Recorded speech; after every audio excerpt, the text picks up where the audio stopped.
Howdy, howdy, folks, and welcome back for another edition of the Wisco Movie Watchers podcast brought to you by PTE Creative. As always, we're your hosts, Evan and Dylan Davies, along with the good old Lupin dog. Yeah, we love Lupin. Who might be in the shot, who might not be in the shot today. It's no big deal. We don't care. We're happy to have the furry friends involved. How are you feeling about your co-host today? Breath stinks. Breath stinks. Now, Hey, relax. we're going back to No. we're going back to the big box office today. And big box office, our random draw last time was 1991, which took us back to T2 or Terminator 2 Judgment Day. Real quick, how is a rewatch for you? I enjoy this movie quite a bit. It's funny because, in terms of the franchise as a whole, Yeah. I really just don't give a shit about Terminator. Like the first one I appreciate on a level of low budget filmmaking, but I Yep. don't actually think the movie's that great. And then this one is just like a fantastic action movie, Yeah. and then all the rest, I don't think I've even seen the third one, and then like Salvation and Genesis and all that, I couldn't care less. So I'll go quick on franchise. What? I think Terminator Salvation is the first one I ever saw. Which is That would make sense. odd to say, but again, it's the height of the Dark Knight. I love Christian Yeah. Bale. I love Batman. So I was like, I'm going to give Terminator a shot. Because for the longest time, knowing what Terminator was, I was like, that just doesn't look like a movie I'd be into. And at the time, I was also very anti-Arnold because I grew up in the late 90s where the star of Arnold Yeah. Schwarzenegger started to die because he was just in bad movies all the time. It wasn't like the 80s where he was just cooking out. If you liked that kind of movie, he was just cooking out good movie after good movie. And I was like, Yeah. isn't that dumb Arnold Schwarzenegger robot movie? That's stupid. I don't want to do that. But I tried Terminator Salvation, which I do think is an underrated film. I think it just got so much criticism that everyone's like, that movie sucks. I'm like, I don't think Salvation sucks. I don't think it's great. I don't want to come out here saying It's but it's fine. I think it's a fine action movie that's a passable popcorn movie, especially by today's standards of what passes for good. I think if Terminator Salvation came out today, I think it honestly would be reviewed better simply because Probably. the blockbuster standard has fallen down. Real quick, I was just looking at Arnold's IMDb because I was thinking, is this the last great movie he's in? And honestly, like True Lies, I think is a good movie and I like it a lot. So maybe that is actually, but like after that, there is Well, the thing is, nothing for decades. he has a lot of after Terminator. He has a couple of classic Arnold style movies that his audience really likes. Like his audience loves Last Action Hero. True Lies is obviously something Yeah. that they The Last love. Action Hero. Oh yeah, that's 93. Okay. Yeah, because going down the list, it goes T2, and then Last Action Hero, True Lies, Junior, which is shit, Eraser, which is shit, Jingle All the Way, which is notoriously shit, Batman But and is Robin. is a cult classic that people love. They love Jingle Yeah, All the Way. like this takes it all the way into the 2000s, and then the next big movie he's in is Expendables, which is also crap. So it's like he Yeah. hasn't done anything great since the 90s. What is that movie with he's with Abigail Breslin and she's like turning into a zombie or some shit like that? I think it's called Maggie. Let me look. I'm not saying that's great. I haven't seen it. I can't personally vouch for it, but I remember Yeah, Maggie. I remember people liking that one and being like, "Wow, didn't Well, see that one that coming." one that one has a 5.6 out of 10 on IMDb, Interesting. which is lower than Terminator Genesis. Also hilarious. Yeah. Yeah, Arnold's a interesting character. You know what it is? The 80s action hero or the 80s just persona is living proof that the wrestling model works. of nostalgia where you just go, he's in it, and you're like, yeah, because there's a fan base that loves Hmm. it, and then there's a younger fan base that didn't grow up with it that is kind of objective about it, and they're like, no, no, Yeah, not I mean, interested. I think it helps that he's like, for the most part, a unproblematic figure. So it's like he's likable to a certain extent. Yeah, I mean his cheating scandal didn't help him. Yeah, but that was like before like people even our age really knew anything about that stuff. So it's like to the older people, sure that probably affected his public image, but like to us and anyone younger than us, people probably don't even remember that. Right, and he's also, I mean, what's funny is in today's audience, he's viewed very positively through the public lens because he's a Republican, Yeah. which he is not a Republican. Like that's the hilarious part. All of his value system, everything else about him, He's he he's a is, California Republican. and in the classic sense, not in the not in today's sense where if you're a California Republican, you're out of your fucking mind Hmm. because it's just like it's like, oh well, we think California went too far. I guess for audiences this way, so then they go all the way that way in a completely different sense where they're crazy. Where he's very much now, he's a pretty liberal guy. He, Well, I think he's like one of the few people who you can say, "Oh, he's actually a moderate," yeah, which is like a refreshing change of pace nowadays. which is wild, and that's the thing is outside of the cheating scandal, and I mean he's never, to my knowledge, I haven't done a deep dive on this. He's never hidden the fact that he did steroids for a long time because it was totally fine and legal, and that was part of the thing. Because that is something I do want to talk about as part of the notes here, as part of the intro, and we're going to get into that in a second. But he's never hidden some of the stuff he's done. Maybe his greatest flaw against humanity is he founded Planet Hollywood with Bruce Willis and Sylvester Stallone.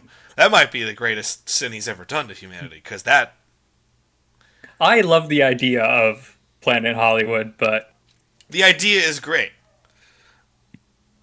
but all that stuff of the '90s, like Rainforest Cafe, Planet Hollywood, mhm. the Hard Rock Cafe, like all this stuff. You're like, what? Who thought these were good ideas? Margaritaville. Yeah, well, Margaritaville still is popular enough where, but that's because So is he's Rainforest Cafe. not really. It's gone the way of like it's still. Ab and I can always tell we're back and we get this nostalgic sense of Chicago because on the way to our friend's place from our current abode in Madison, we passed by the one Rainforest Cafe that seems to still be running in Chicago, and it's got the big face, and I think it was for sale actually, but it still has the big outer facing of all that stuff, and it's always like, remember Rainforest Cafe? What a piece of shit! Yeah. But it's There's a a highly nostalgic. there's a great video on YouTube where it's one guy and he travels around the country visiting all the rainforest cafes. And by the end of it, because they all have like the same menu, by the end of it, he's just like so down on himself, just miserable. It's really funny. Hilarious. Okay, so that's the era we're going into. We're going at. Is this peak Arnold? Would you say this is the peak of Arnold's Yeah, career? that's why I went to his IMDb because I'm like, this has to be his peak, and I think it is. I don't think this is my favorite Arnold movie, but I would say, yeah, this is the peak of his powers, where this is oddly. This movie feels the angst of the grunge era, but it doesn't have a lot of Yeah. the. It doesn't have the punk rock element of the grunge era, but Hmm. it has the angst, which I think also. I don't know how well I view this movie anymore. Because I remember the last couple times I watched it, I was like, God damn. It's not my favorite movie in the world, but. Apologies, friends. But it's undeniable. This is an achievement of film. Where we're bringing action set pieces way up higher. We are bringing visual effects to a completely new forefront with the help of ILM. This is wild. And there is a cool element to this film. I just think the tone's a little wonky. Yeah. Um, I think for the most part, it's pretty consistent with what the first one was. There's definitely parts that definitely are improved, like the makeup and all that is Yeah. fantastic in this movie. And then it's definitely much more of a straight through action movie than the first one is. That first one's more of a horror action movie, really, when you look at Yeah. it. The one thing I'll criticize this movie for is I think it's a little too long. I would agree. I would agree. So let's hop in here. Let me cover box office real quick. Yes, yes, yes, yes. So, obviously, it's number one at 204 million. The next closest, Robin Hood, Prince of Thieves, at 164. So, I believe my 40. I believe my favorite movie of 1991 is Prince of Thieves. And then number three is Home Alone, which that must be the year before that it comes out. Yep. And then Silence of the Lambs and City Slickers. Silence of the Lambs is clearly the best movie of the year. Yes. I mean, that's my favorite. That also came out on Valentine's Day, which I find hilarious. Great counter programming. Yeah. Amazing counter programming. So here's my big thing is I think the open is incredible. And getting that Terminator theme song going, beautiful. Brad Fiedel did an amazing job with the music of this film. I love that dramatic opening, and I think it's really smart to just show that 1 minute of the future. Because they can't go into too much, it's going to cost way too much money, but they can do a nighttime scene in an apocalypse, and you know most of that is practical, and it's built, so it feels tangible. It still feels kind of movie setish. It feels a little American Gladiator set, which I'm fine with. I prefer that to what we get nowadays. And I understand that.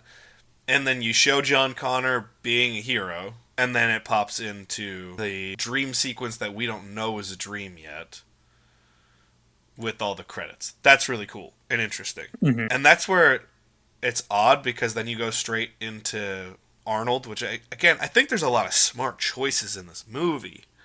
One being, let's show Arnold, and I'm also watching this from someone who's watched it already, knows that there is a baby face turn, if you will, for Arnold, where he's no longer the heel. I understand that. Yeah. That does kind of suck that, like, I don't think I've ever seen this movie not knowing that Arnold was the good guy. Right. Like, that's a great reveal if you don't know it, but, like, because we grew up when we did, I've always known, I thought he was the good guy in the first one, even. Right. So. And it's interesting to see him be the villain because most people now see T2 before they see Terminator. Because you don't need Terminator to understand Definitely T2. not. The thing about it is, the only thing I will criticize about that reveal is there's a bit of a fun tone, even when he is assessing all the threats and everything in the bar, trying to go get the clothing, trying to get the bike, that you're like, this isn't a heel. If you want to make this a big reveal, I think you need to make him worse in terms of characteristically bad. Because then, when he actually does show, no, I'm here to protect John Connor, then you go, whoa, okay, this is fun. Because it's no different than when the big bad turns. It's like Barbossa's shown to be, like we just talked about Pirates of the Caribbean. Barbossa's shown to be an obvious bad guy for an entire movie. And then he's brought back from the dead, and then he's still complex, but he's ultimately on the good team at the end of the day. So when it happens, you feel like, oh, we got a real asset on our team now. This is really cool. It's kind of like Rodman going from the Pistons to the Bulls, where all of a sudden you're like, we hate this man. He's awful, but he's the best rebounder in NBA history and a great enforcer, and now he's our guy. Like, that's amazing. I think they do a pretty good job with the tone of his character because he still is an asshole. Like Yeah, he's constantly shooting people in the fucking knees and shit. It's which like, is dude, that is not a good thing to do. which is also hilarious. Yes. I just think maybe if he just got one, just like clearly killed somebody with just a forearm or something, you go, oh fuck. Because I think the stab works. I think the stab in the shoulder works. But then there's that few too many cool elements in there. I'm like, he's too much of a cool heel. You need to be a despicable Well, heel to then be a cool heel to then be cheered.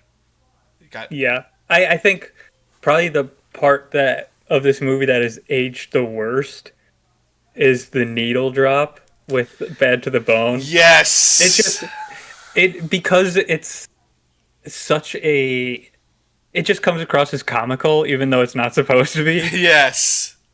because it's been like that song has been lampooned to the nth degree. Right, and we grew up in an era where that song was used strictly comedically. Is Yeah. T2 the last time and the only time it's ever been used for the actual bad to the bone? Most of the time it's used with like babies, comedic figures that are going to fail, like that kind of Yeah. stuff. It just doesn't. So in a modern Yeah, audience, it's like the badass version of Let's Get It On yeah, by Marvin Gaye, yeah, where it's like that's always going to be used comedically rather than seriously. yes. And that's where I was going with tone. I don't think the movie, in the context of 1991, has any problems in terms of tone. I think it's a fun movie that takes itself too seriously, but works in the Mm, 1990s and I like would late 80s, early 90s, I would say that's James Cameron overall.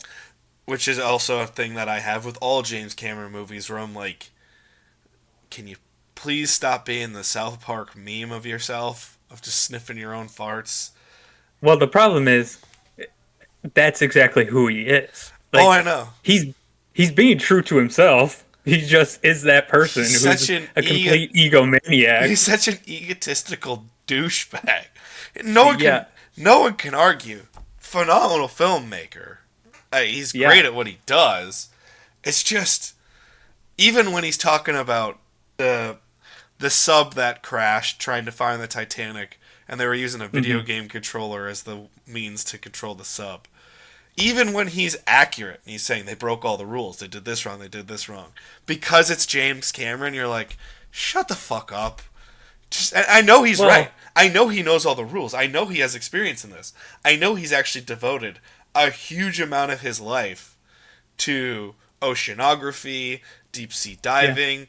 He actually is very knowledgeable. I'm not saying he's not, but just because of who he is, I'm like, shut the fuck up, James. Yeah. Well, he's like if Spielberg was completely unlikable That's a great way of saying that. Yeah. because they're both supremely talented, like some of the best working directors of all time, really. Yes. But definitely like living directors, they're they'd both be in the top 5, I would argue. Yeah. And they both make very crowd pleasing, really like energetic stuff. That's really really good. And they're great at spectacle. No one's better at It's spectacle than those two. Yes. It's just the fact of one is personally super likable and one is a complete egomaniac Yes. and comes across as such a dick. Yeah, and Spielberg's good at picking his shots of sticking with projects, and James Cameron isn't. Where James Cameron Yeah. just every time he Well, I think opens his mouth, he just says something where you're like, "Can you shut the fuck up, please?" like Steven Spielberg comes across as sincere and also humble to a point. Like he knows he's talented, obviously. Oh yeah, But if you've ever seen videos of younger Steven Spielberg, like there's one where they're announcing the Academy Award nominees for 1975. yeah, And that's what he comes across like James Cameron does, but James Cameron has never changed throughout his life. Like it's very, very like I know I'm talented and I deserve everything that I'm getting. yeah. And then Steven Spielberg just changed throughout and aged gracefully. Yeah, they talk about. Did you watch the 50th anniversary documentary for Jaws yet? No. I don't think there's anything in there that you're not gonna know, but specifically a huge Jaws fan such as yourself, I learned a couple of Yeah. things, and it was really interesting to watch. But Spielberg touches on that, where he's like, I bought into everything. I bought into people telling me that, and that's why I just learned to accept that it wasn't going to come. Hmm. Not everything that's told to me. I just learned I can't trust that stuff. I just got to put out work and hope for the best, you know. And it's good to have that experience to go, yeah, Yeah. I mean, I will say, like, in terms of the movies they make, I'm glad that James Cameron isn't like he's he's pretentious in his personal life, it seems, yeah, but he's not pretentious about the films he makes because they're almost all high concept, giant fucking movies. Like yeah, I mean, like it could be like him making like biopics and historical like period pieces all the time, which those comes across as very pretentious at times. yeah, So he's not doing that. I'll give him credit for that. yeah. He's just sticking to Avatar, and I'm like, nobody cares. Nobody cares. Well, apparently they do because it still made over $2 billion. I know, and it bothers me to no end because Hey, the issue is Avatar is a perfect example of habit watching, where I made a point. I was like, I'm not paying for Way of the Water. I'm not doing it. I refuse to do it. I refused to do it during the first Avatar. I snuck it like as we used to do all the time. I snuck into that theater to see mhm. part of Avatar, and I was like, this is what everyone's freaking out about. I was like, yeah, it's beautiful, but this is an empty shell of a movie. It's a beautiful empty shell of a movie. I disagree with that. I just think it's very cliche. Sure, that's I think a fine assessment, and that's where I maybe I can check my bias. I think that's a fair assessment. I just like, okay, cool, it's visually stunning. What else you got for me? But Yeah. Well, he's also someone who's very interested in like pushing the technology forward, yes, he's which definitely taken up the banner of George Lucas, where George Lucas was like, yes. we're pushing forward no matter what. I want you to do this, and Yeah. they're like, why? They're like, because then it'll get better for everybody, and that's something George Yeah. Lucas deserves a lot of credit for. James Cameron does Yeah. the exact same thing. Yeah, I'll give him credit for that as well. Like he's very good at taking his time and not just throwing stuff out there just because he feels like he has to constantly be relevant. He does like take chunks of his career where he's just making nothing. Yeah, I mean, In terms of T2, is that your favorite James Cameron movie or cuz it's not mine for sure. I actually like both Avatars more than I like T2. I would well, say I like you just heard my opinion. Titanic. You just heard my opinion of Avatar. That Yeah, oh, I know you don't like it.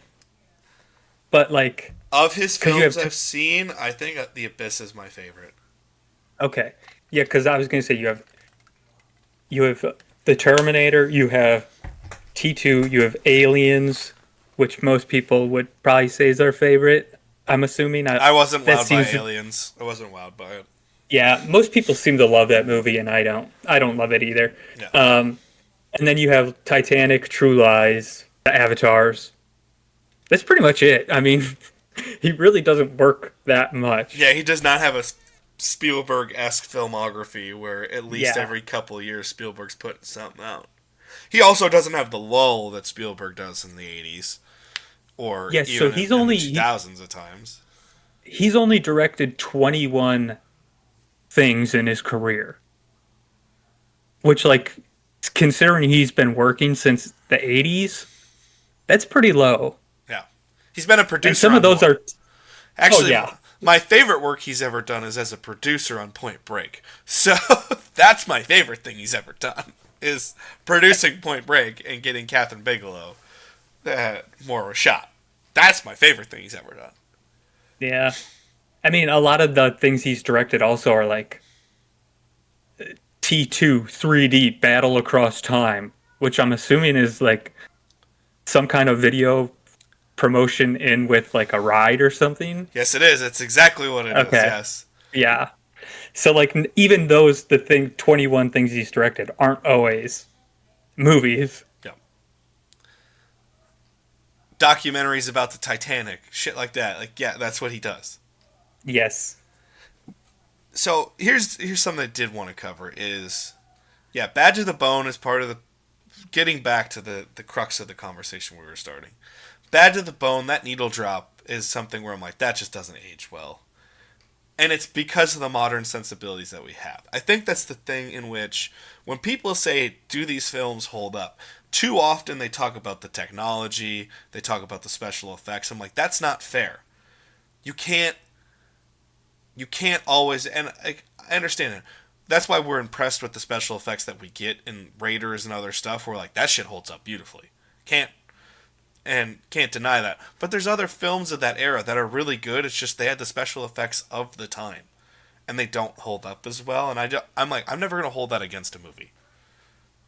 Generally speaking, unless it's just so bad that you can't deny it, and that means they didn't have the greatest special effects of their day, right? Mm-hmm. But then there's also, I think the real crux of that discussion is, does the tone of the movie and the message of the movie hold up to a modern sensibility of what is good film? And I know that's inherently flawed, and I'm not talking about does it fit into our political system or does it fit into what we think is politically correct. I'm not talking about that kind of stuff. Just, does it seem coherent? Does it seem like it works? I just don't think a lot of just this overall anger of this movie, the extremism of this movie, I'm like, I don't know if that holds up anymore. I just don't think it does. I think Sarah Connor falls really foolishly now. Really? Yeah. I think her character works. There's only one part where I feel like it seems not just illogical, but also like completely contrary to the arc she was on, which is when she goes to try to kill Dyson by herself. Yep. That just feels like a step backwards for her character, but I do understand, like, they do give her motivation at least for why she's choosing to do that. Yeah. I'm not saying there isn't those pieces there. My issue is, here is a perfect example of how I felt about it. This is what, and this is kind of tying all the things we talked about together.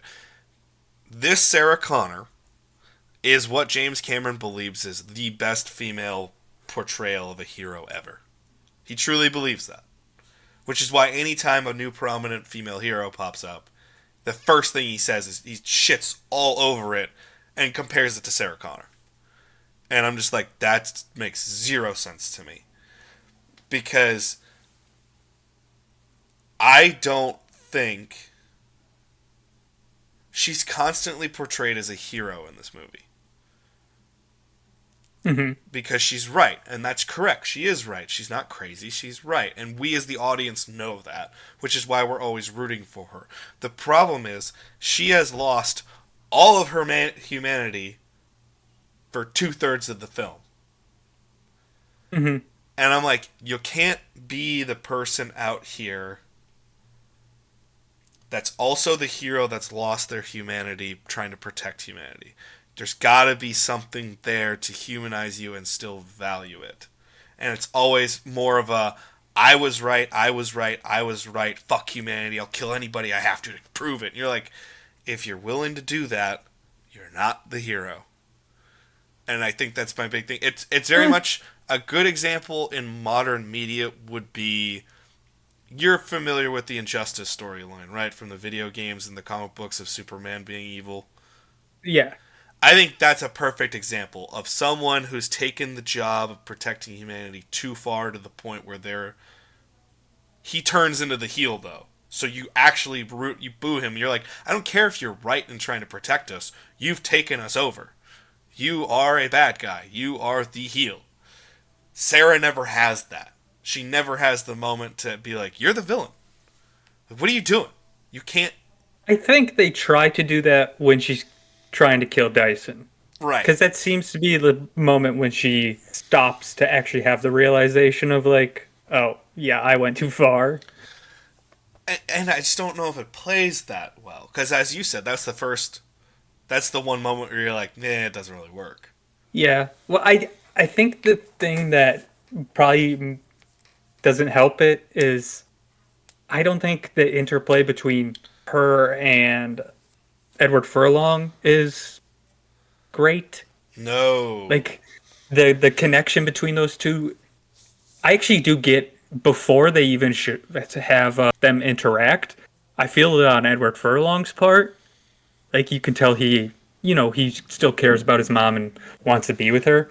But once they get together, there doesn't seem to be any kind of connection, which is very weird. So to finish a thought, right next to me while rewatching this for the show was Ab, and I think Ab's watched T2 with me, and if she hasn't, I know she's watched T2 before, and she's reading a book and also kind of she's doing this with the TV and the book, and the whole time she's like the things that got her attention was Sarah Connor. It wasn't any like truck chase, didn't give a fuck about. Motorbike chase, didn't give a fuck about. It was all the stuff with Sarah that actually she really was into. And the whole time it was not in a positive way. She's like, I'm supposed to believe she cares about her son? She's like, she doesn't care at all. I And I was like, that's fair. That's fair. I think it's also I think it's also important to point out you have to look at it through context of like there weren't many female heroes No. up to that point in film history. In the 60, 70 years of movies, there aren't that many female action roles. Oh, I agree with that. So, like, I do think it's important to look at it through there because, like, does it come across perfect nowadays? Definitely not, because we've seen better and more nuanced Yes. characters. It's just, I do think it's important to look at it because I think probably the next earliest one is Ripley. And that's 5 years before that. It's not like there was many from 80 onward. I think that's the issue I have with it. Is James Cameron just did it with Ripley, where you buy Ripley.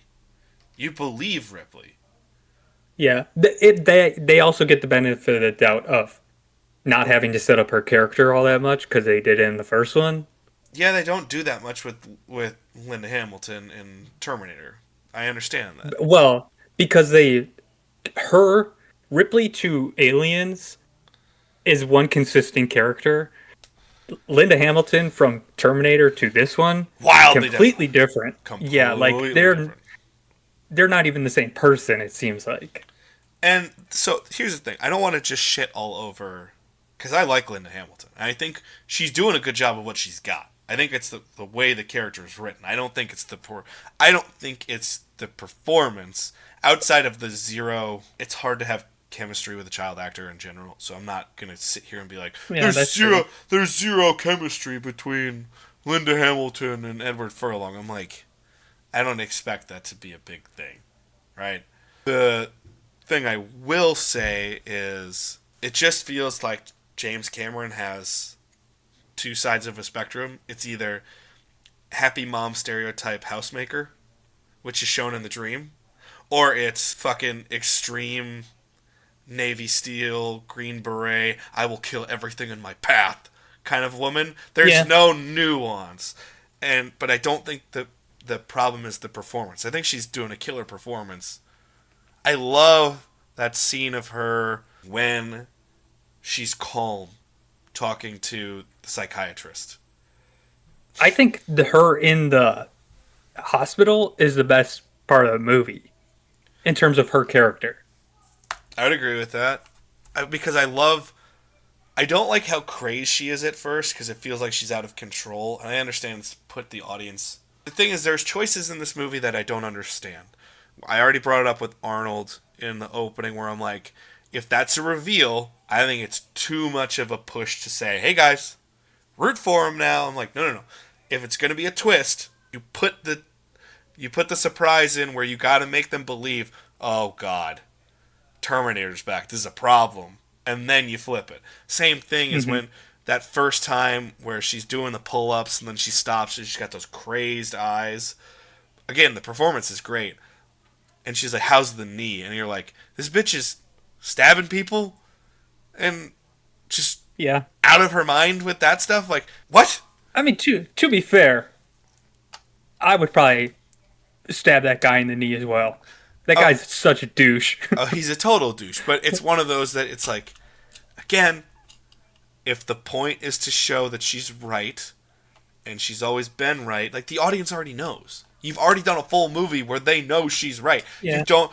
It'd be different if Terminator 2 was just called Terminator and we had no context, because then I think the way they shoot Sarah, and you do a whole first act where everyone's going, she's crazy. There's no way this could happen. She's crazy. And the audience can kind of see it, but at least you can get that the whatever. Then I think that the way they portray Sarah works a lot better.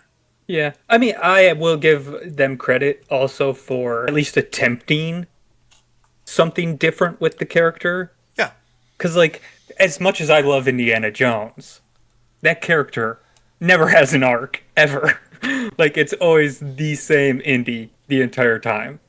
So, Yeah. like, I'll give them credit for at least trying to make a character arc out of it. I'm not saying it's perfect. Obviously, it's no Indiana Jones, but like they do at least attempt to do something interesting. They attempt. And that's the thing is I love the scene where you can see the wheels turning in her head where she's trying to deceive them. She's like, well, if you said, if I went 6 months, and I've done that, and I can prove that now. And I love that performance because under the eyes, it's too refined. And I love that. That's a great scene because then when she loses her shit again, you're like, let's go. But I love that scene. I think that scene's phenomenal. But does it fit with the rest of the overall portrayal that they're giving me? And that's where I'm like, I don't know. I think if I knew humanity was destined to become taken over by Terminators, I think I'd probably go a little crazy too. I think that's fair. I understand that. I mean, she clearly does. She's running with Mexican gun runners. What year did they say it was supposed to be? Like 2029? So the future is 2029. Skynet comes about in 1997. Yep. And they are. I could see that being the case in 4 years. I could see that future. Well, people are afraid of it. Terminator. That seems pretty. The funny part is this: is the one thing I think that really keeps Terminator relevant is not the film franchise, because it keeps trying to kill itself every time they make another movie. Oh yeah. I think what keeps Terminator relevant is the fact that everyone really believes AI is going to take over one day, and it's going to kill all humanity. Because we keep getting closer to the point where you're like, God damn, okay. Well, it's just like it's so funny that like we've been warning about technology for so long in movies and TV, and we just go, whatever. Eventually, something's gonna happen. Yeah, it's the Jurassic Park. You were so worried about the question of whether you could. You never asked whether you should. Right? That's humanity in a nutshell, and that's where I think it's really interesting. Most of my notes are from the beginning, first 2 acts. One I did want to point out, because just to finish a thought, I think this is the best Arnold's ever looked, physically, because you can tell he's clean. Sure. Yeah, I mean, he definitely looks more like a human than he did in his pumping iron days. Yes. Where he looks like an unreal, like, Greek god. I think the thing is talking about... I've been watching the behind the scenes to the Batman movies recently just to kind of put myself in the filmmaking sense, because sooner or later on this show we'll have some filmmaking announcements for you, but hopefully just a tease for the future. But I've been putting myself into that mindset, and one of the things that's said about the 89 movie is it was of its time. Arnold was always of his time in his career. Pumping Iron Arnold is perfect for Conan the Barbarian. Oh, sure. Because it's just a comic book brought to life, and you're like, what the fuck is that? And you believe that that thing is a savage that could rip heads off and take anything he wants. Mm-hmm. Even in Terminator, even though he's under the clothes, you can see the physique is absurd, and you're like, that is what crazy AI would build as a fake human to kill everybody. I believe that. Yeah. Running Man, he's starting to slim a little bit. He's starting to look a little bit more athletic, but he's still big. Yeah. In 91, well, obviously they're shooting in 90, but it's clear that the steroid scandals have started to take place, and he's now gotten off the sauce. Because you look and you went, that's an awesome physique, but it looks clean now. Where we saw you what it looked like when you were on steroids. Now when we see you when you're not, we can still tell you're a fanatic about your body, and it looks great. I wanted to finish that thought because I think it's another thing to show the belief. I think that's a great visual that was unintentional, but a great visual to show there's a change in this character. Where he looks a little bit more approachable, where he doesn't look like this savage. He looks like, oh, that guy's... If someone's got to back me up, I want that guy. That guy looks like he could fuck some people up, but it's still approachable human being. I think that's fun. There's a lot of fun little nods I wanted to give it. One thing I wrote down is best friend, Edward Furlong's best friend, the ginger with the mullet. Yeah. I wrote down that would have been us if we had lived in Marshfield our whole life. Like just gingers with giant mullets. Like that would have been us. Well, I wrote down nice Salute Your Shorts cameo because he is the star of the Nickelodeon summer camp show Salute Your Shorts. He plays Budnick on that show. I was really disappointed because I thought that was the same kid who's Tom Hanks's best friend in Big, but it's not the same ginger. It's a different ginger. What's with the 80s, early 90s obsessions to get gingers in movies? We rarely ever get representation, and now we just got we need it. I think it's like 2% of the world are gingers. We need them every now and then. I mean, yeah, we were kind of running with just Bryce Dallas Howard and Christina Hendricks for a while. Not really any good-looking red-haired men out there to help the cause out either. So yeah, that's true. It was really just those two for a while, and then, Jared Harris maybe. Yeah, we just gotta rely on Ed Sheeran too much. That's the problem. Yep. He's carrying the weight. Funny little notes I have here. I know, like, I consulted with Ab on this. As I've said, my wife is a doctor. I asked her, I was like, would they be allowed to smoke in a psych ward? She's like, at that point, yes. They would have let it. I think they're allowed to smoke anywhere they want. Like, I bet in the operating room doctors were smoking. Not in the operating room because you need a sterile field, but yes, I understand what you're saying. Oh, I bet any money they were smoking in the 50s in operating rooms. In the 50s, but not the 90s. Like, yeah, oh yeah, sure. But like back in the day, they didn't give a fuck. Okay. They were like, "Oh, smoke's healthy for you." Yeah, it's fucking wild. The thing is, I wrote down, like, bold to let Sarah Connor smoke while on active psych patient. That's dangerous. Like, she's proven that she needs to be strapped down. I don't care if the rights... That's one of those where I'm like, if you want to show that this hospital is wonky, they already have suspect morals, as we see by... Which also, why did the orderly need to lick her? Just so unnecessary. Oh, yeah. That was just one of those... That's one of the moments in this movie where I'm like, James, I don't need the extremism. This is bullshit. That one I only have a problem with because the character's not set up in any kind of way. Yeah. And there's no payoff to it either. No. Like he gets hit in the face with, like, I can't remember what he hits her with. It's a nightstick. Oh, okay. Yeah, so he gets hit in the face with a nightstick. Well, actually, no, it's a broken handle to a mop. It's a mop handle. Okay. Sorry. Like, if there was a better outcome, or like, because that setup is so strong, you need an equally strong payoff to that. Yeah, and it's just not there.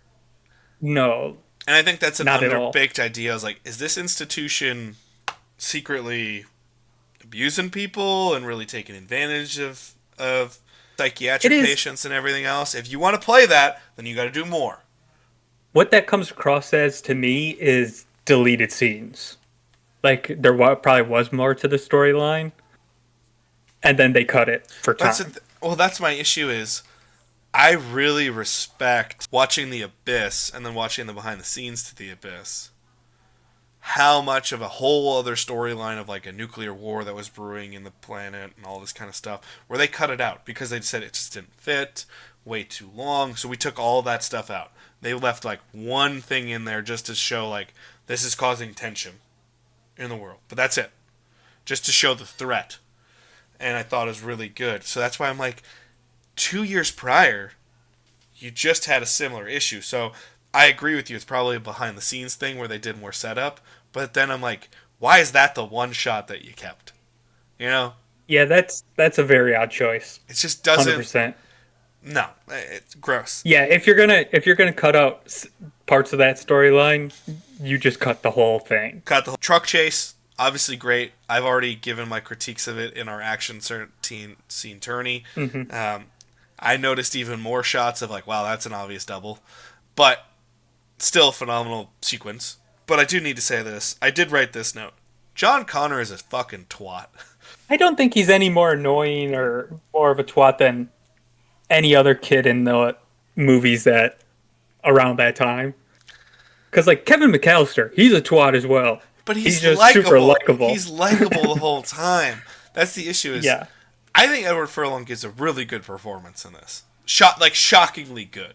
But I think it's because the material it creates this wishy-washy kid who's been bred in this world of fucking gunsmoke and hate. And then he's trying to figure out humanity somewhere, and he's trying to be a kid at the same time. So I like the conflict that's kind of brewed there.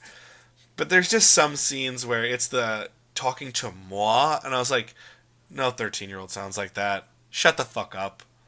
Like that just comes across as James Cameron not knowing how kids talk at that time. And there's a couple of those scenes where I'm like, dude, just listen to a fucking kid for 10 minutes and you'll learn, you know. Yeah, I mean, it's nitpicky, and I understand that, and also because of my profession, Yeah. I get it. I do. Because like if I were to write young kids nowadays, I wouldn't be able to do it either. Like I'm not around enough kids to understand how they talk. Well, So like I don't blame him for that much. Does it come across as very cringy now? Yeah, 100%. super cringe. I mean, to be fair, all you gotta understand, kids now, is they want to listen to K-pop Demon Hunters from Netflix and talk about Fortnite. Okay, and shit like that. I keep hearing about this K-pop Demon Hunter thing, and I'm like, what the fuck are they talking about? It's a movie or a series. It's on Netflix. And, Okay. And so the protagonists hunt demons, but they're also like a K-pop band, essentially. And I don't know if they're actually a band, but they're constantly singing Korean pop music. And the music is derivatively decent Korean pop style music. Yeah, I enjoy K-pop because their music videos are always fucking insane. Yeah. And I there's K-pop that I like too. I like pop music, but it's just I've had to play it so much over the past couple weeks that now I've learned about it. And our kids have obsessively been printing pictures and coloring the characters and all this kind of stuff. And to me, I'm like, you don't realize how cool some of the stuff that we grew up with would be to you, because it's 10 times better than this shit. But it's a small little phenomenon in their world right now that they love. I mean, I keep hearing about it. I'm like, I have no idea what the fuck anyone's talking about. Which is hilarious because you don't speak to human beings. So the fact that you even know about it shows how much this is this is getting over. But yeah, like, it's also odd because you're presenting a grungy punk kid, but then he has a Public Enemy shirt. I'm like, that's a rap. Yeah, I didn't even notice that. Yeah, just the shirt. details. I think he looks like a very grungy teen. Oh yeah. The only one I go is, I'm like, all due respect to Public Enemy, they're legendary. I don't think When did that's Smell the Like right. Teen Spirit come out? Comes out in 91, so they didn't have that beforehand. I would have bet if that was delayed 6 more months. Yeah. And then say they need a grungy Nirvana, Alice in Chains. Otherwise, like Pearl Jam, or I would have done something like a throwback to like the Doors or something like that, where like he thinks he's cool but he's not, kind of shirt. Yeah. Or even I would have accepted like a Guns N' Roses t-shirt, because then you could have said like the anger's there, but then it's one callback to Well, popular culture at the Public time. Public Enemy works. It just is out of place because like Yeah, there's a lot of anger and like anger at the system and the institutions. It just is out of place because there's absolutely no. This is not like a rap movie at all. yeah, that's what I'm saying. It's not because Public Enemy is problematic. It's because it just doesn't fit that specific character because Hmm. what they're speaking about does not inherently speak to that character. And that's Why didn't journey. they? They should have had him in an NWA shirt and then play fuck the police. Hell yeah. Would have loved that Because the shit. T1000's in a police outfit the entire time. Well, again, That would have that's been awesome. another one of my notes that I really liked was the cool foreshadowing with the silver mannequin right before the reveal that he's this liquid Hmm. metal man. I do like the dichotomy that he's constantly. This movie is very anti-police without trying to be anti-police. Where and I'm I fine with would it. I'm fine with I it. would argue that it might be intentional. Because as much as I don't like James Cameron that much, I do agree with a lot of stuff that he believes in. Same deal. I love what he's trying to say in Avatar. I just think he says it in some of the clunkiest fucking ways possible. I agree with the Yeah, message, and I love his conservation message, and I love all that stuff. because like, yeah, I would believe that maybe James Cameron was looking at the world and saying, "Yeah, there's a problem here." Oh, I highly realize that. It's just one of those where it doesn't have enough to say like, boom, theme, Yeah, but it has enough to go.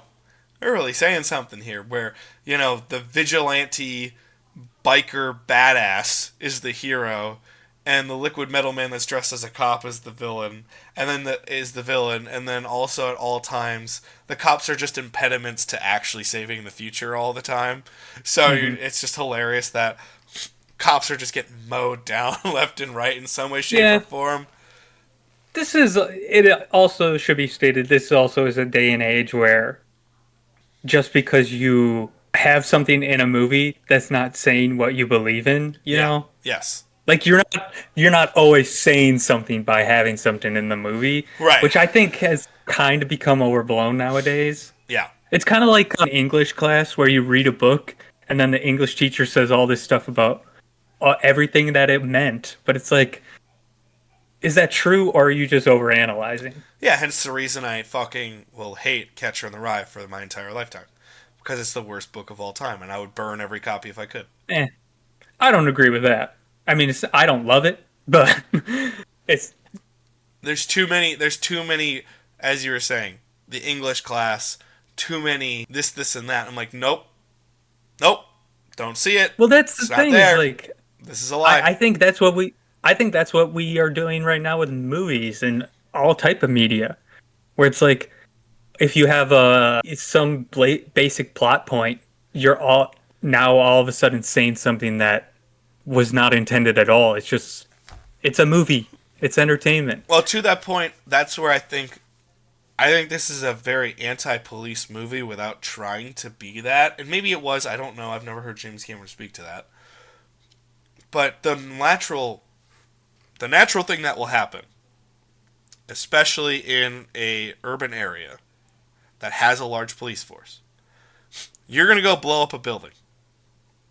There will be a large police contingent that will be there to try to stop you. That's just a natural occurrence. I don't read that as James Cameron trying to be like, fuck you guys. I don't read that as that. I just go, yeah, it's a logical step. Hey, building about to be blown up, being terrorized by terrorists. Hey, we should probably get some cops involved. Like, that's what I read that as. And I think it's logical. And to your point, in today's context, people would be like, oh my god, he's saying so much about how the police are just always getting everyone's way and they're all that. And I don't think that's what they were trying to do.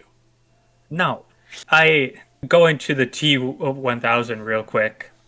I do love that reveal where he comes up out of the floor, like the black Yes. and white checkered No, floor. that's incredible.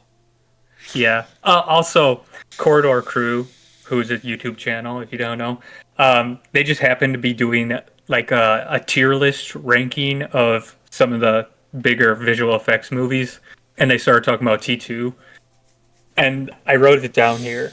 So there's a roughly 40 VFX shots in the movie, which that's not a lot of VFX shots. It's that little. And then I would think so. I mean, there's not that many times where like the T1000 morphs. Like it probably happens like 10 times in the movie. So it's like that makes sense. But so 40 VFX shots. So each shot was $132,000 at the time, which equals about $310,000 per shot. Like that's insane amount of money for each Wow. visual effects shot. That's wild. But I mean, it pays off because this movie is like renowned now for the visual effects. Oh, this movie will be studied for the rest of time because of that. Yeah. I mean, Yeah, they gave it an S tier, which is probably the right thing. for visual effects, absolutely. I love the Light and Magic series when they talk about Terminator and Dennis Muren. Another way to just learn good filmmaking techniques is Dennis Muren, who's listed as the visual effects supervisor for in the film, and he's talking about how he morphs through the bars, and the gun gets caught because he's not thinking about the T1000 isn't thinking about how the gun doesn't just go straight through, and that's so important because it gives the clunkiness of the actual world where it's like technology but reality, so you buy into it just a hair. He's like, that's such an important 1 second of film in the movie, and I'm like, yeah, that's right, because it's a great place to put yourself in to always think about how do we make this feel real. Well, you have to put reality into it. This thing that can go through bars is carrying a physical object that can't. You're like, okay, I buy that. That's cool. And it's really interesting. I think that shot's incredible. I do love that scene of the checkerboard pattern coming out of everywhere. I also think the last time you see the T1000 as it's burning up is incredible. As it's trying to, you can see the systems like morphing constantly to try to save itself, and it just gets more and more rudimentary and gets more and more, fucked. And for lack of a better word, that's such a cool shot. I think those are incredible shots. I also think, going back, credit to something I shit on a lot. I think the sequencing of Sarah's escape is really smart because it shows Sarah has ability. Where you don't, if they just rescued Sarah and she was just a badass after that, the whole time you'd be like, how'd we get here? Like, she was a classic damsel in distress that couldn't do anything the last time we saw her. Like, yeah, you told us she went and did crazy shit, but we haven't seen that. We don't know it. The fact that they show, I'm meticulously gonna plan this. I'm gonna take the paperclip. I'm gonna pick locks. I'm gonna start planting traps. I'm gonna do this, this, and that. You're like, oh yeah, no, I get it. She's a threat. And I think that's a really smart character choice. Really like that.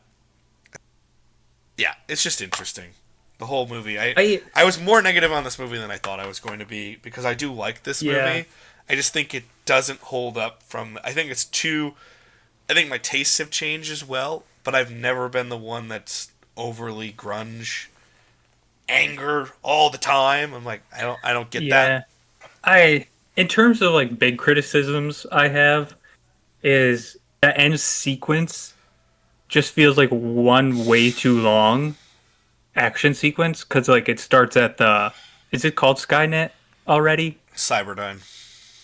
Oh, Cyberdyne. Okay, it starts at that place and then it turns into the like factory place where the end scene, but it just feels like one giant scene. Yeah. Whereas like if you're gonna do that, the Cyberdyne action sequence feels too much like a climax, and then there's another part just tacked on, which feels very weird.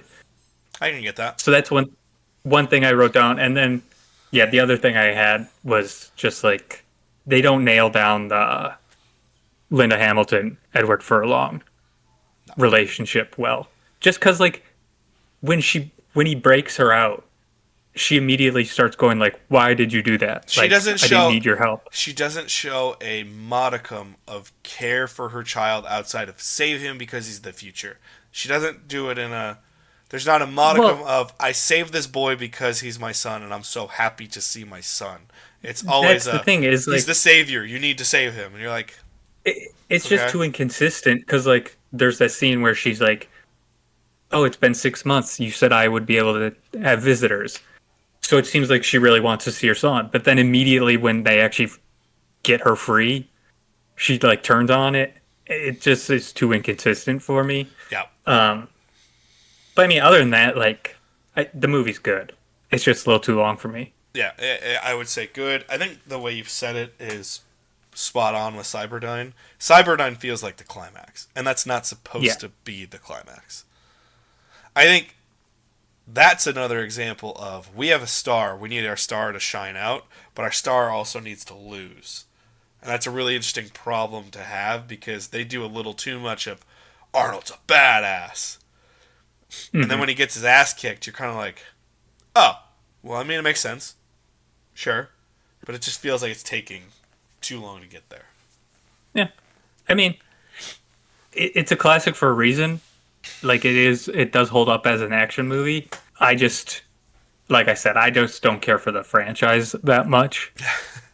So Would you say there's two positive films in this, or in this franchise? Just the two, or is it even just one for you? honestly, I'd say just one. Wow. Okay. And you've never seen Rise of the Machines, right? What's that? The third one? Yeah, yeah, yeah. No, I don't think so. I understand that it's not great. It's problematic, to say Yeah. the least. And then I only saw part of the newest one, Dark Dark Fate. Fate. It's That I turned it off like halfway through because I was like, this sucks it's so much. as mid as it gets. As mid as it Yeah. gets. I felt the same way about Dark Fate that I did Jurassic World Rebirth. I was just like, oh, we're doing this again. Okay. Yeah, that's Okay. probably a good comparison. I was like, okay. But overall, yeah, I think it's a good movie. Is it worth a rewatch? Yeah, I would say so. Is it worth its box office? Yeah, I would say so. Like out of those, obviously I like Silence of the Lambs more, but like even going down the top 10, like you have Dances with Wolves, which came out in 90, not 91. And then you have Sleeping with the Enemy, The Addams Family, Naked Gun 2.5, and then The Secret of the Use. So like in terms of that, yeah, I think it probably deserved the box office because I do think it is better than Prince of Thieves. Oh, it's a better movie than Prince of Thieves. I just have a soft Yeah, spot for Robin Hood. And Kevin Costner not using an English accent. yeah. So like, yeah, it does deserve the box office to me. That's fair. That's very fair. Yeah, overall, fun movie. I think it's worth a rewatch, specifically for the visual effects. You want to see something that really holds up and go, whoa. It holds up really well. I have my issues with this film. It's not something I revisit often. Yeah, me either. I honestly, I'm not saying never, but I don't foresee the next time I'll watch this movie. I really don't.